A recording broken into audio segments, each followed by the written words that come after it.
Hey there, fellow time travelers. Let's take a trip down memory lane, shall we? Do you remember the days when black and white screens ruled the entertainment world, and the flickering glow of the television set brought stories to life in a way that's almost forgotten today?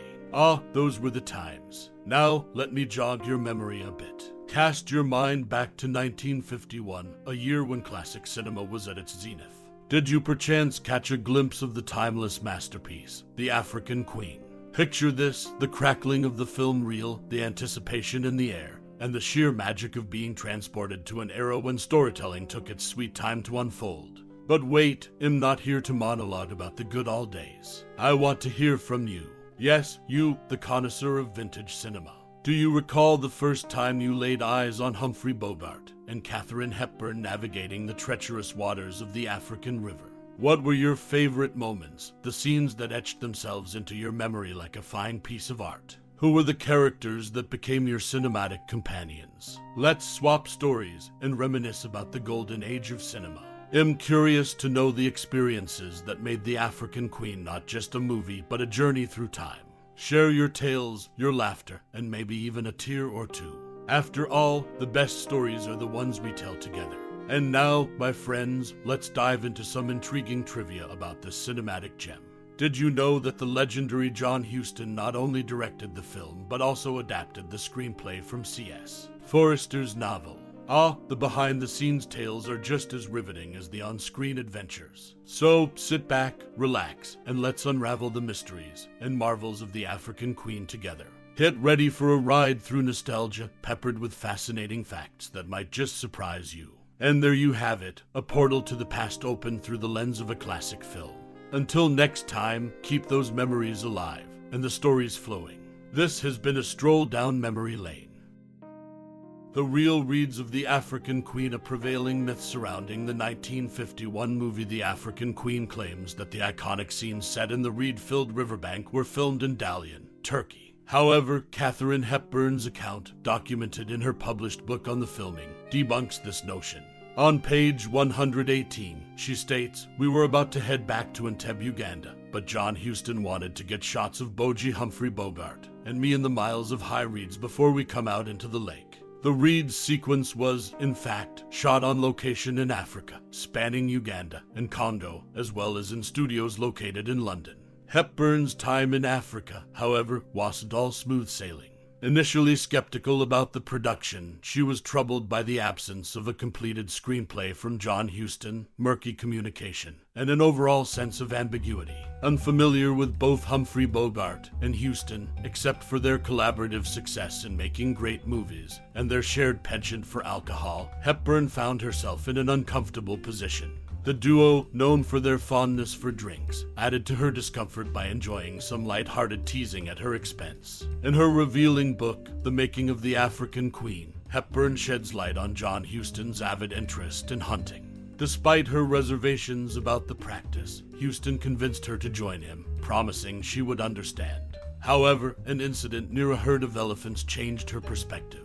When the wind shifted, the lead bull charged at them, leading Hepburn to believe that hunting was not only dangerous, but also morally questionable. This experience marked the last time Huston took her along, realizing the potential consequences of his actions. In summary, the myth of the reed-filled riverbank scenes being filmed in Turkey is dispelled by Hepburn's first-hand account. The reality is that the captivating sequences were captured in the vast landscapes of Africa and the studios of London.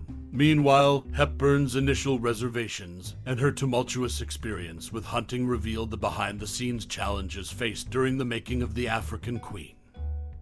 The African Queen, behind the scenes in the heart of Africa in 1951, The Making of the African Queen brought together an ensemble cast and crew in a unique setting.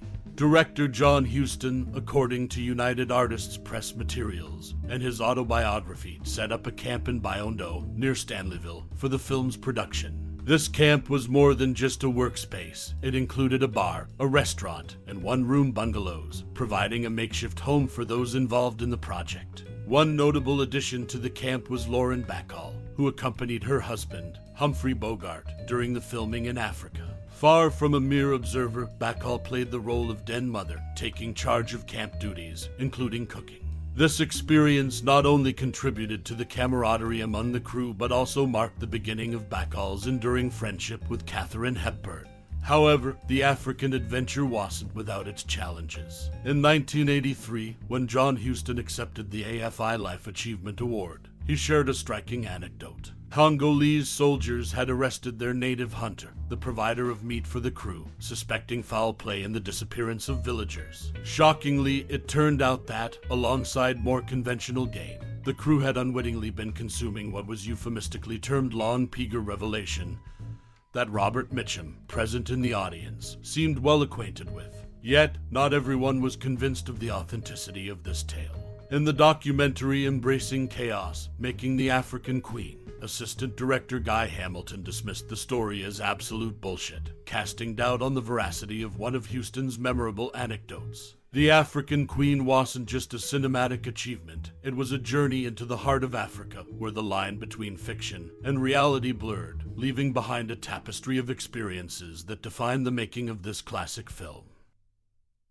The African Queen's African Odyssey, a filming trial by fire in her candid account, The Making of the African Queen, or How I Went to Africa with Boji, Bikel, and Huston, and Almost Lost My Mind. Katharine Hepburn sheds light on the grueling challenges faced during the shooting of the 1951 classic, The African Queen. The ordeal began on the first day of shooting, as 5 vehicles ferried the cast, crew, and equipment 3.5 miles from Biondo to the Ruiki River. From there, they loaded everything onto boats, navigating an additional 2.5 miles to reach the shooting location. The perils of filming in Africa included threats like dysentery, malaria, contaminated drinking water, and close encounters with wild animals and poisonous snakes. Most of the cast and crew battled sickness throughout the production, with locals fearing to assist, suspecting the filmmakers were cannibals. Unfiltered drinking water became a common enemy, causing simultaneous illnesses among the crew. Cameraman Jack Cardiff revealed that during the shooting of a church scene, Katharine Hepburn was so unwell that a bucket stood off camera to catch her constant vomiting between takes. Despite her suffering, Cardiff praised Hepburn as a real trooper. In her book, Hepburn recounted a harrowing incident when she rushed to the outhouse, only to discover a black mamba inside, prompting her to seek refuge among the trees. According to Hepburn's autobiography, John Huston initially found her performance too rigid. In a pivotal moment, he suggested she model her acting on Eleanor Roosevelt, emphasizing the former First Lady's ability to exude confidence despite not conforming to traditional standards of beauty. Huston's unconventional advice struck a chord with Hepburn, who later remarked, "That is the best piece of direction I have ever heard." The African Queen stands as a testament to the resilience of its cast and crew who braved the untamed African wilderness, battling not only the challenges of nature, but also the perils of illness. Despite the hardships, the film's success remains a testament to the determination and adaptability of those who embarked on this cinematic odyssey. As we bid adieu to the captivating world of the African Queen, let the ripples of nostalgia guide you back to your own personal journey with this timeless cinematic masterpiece. Your unique connection with the 1951 gem is a story waiting to be shared, a tapestry woven with threads of laughter, suspense, and perhaps a touch of bittersweet resonance. Take a moment to traverse the corridors of memory, where the echoes of the African riverbanks still linger, and the indomitable spirit of Charlie Allnutt and Rosie Sayer dances in the recesses of your mind. What scenes sparked a glimmer in your eyes? Which dialogues etched themselves into the tapestry of your consciousness? Did the African Queen ignite a wanderlust that led you on unexpected adventures? We invite you to pour your thoughts onto the canvas of conversation. Share your cherished memories, your musings, and the emotions that swell within you when the film's name is uttered. Whether it's a family tradition to watch it annually or an unexpected encounter that brought this classic into your life, your story is a testament to the enduring magic of cinema. Connect with fellow enthusiasts, kindred spirits who have navigated the waters of the African Queen alongside you. Engage in a dialogue that transcends time and space, uniting us in our shared appreciation for the cinematic alchemy that birthed this masterpiece. Thank you for embarking on this reflective journey with us. Your narratives enrich the collective tapestry of admiration for the African Queen, ensuring that its legacy continues to flow through the rivers of our cultural consciousness. Gratefully, the guardians of cinematic time.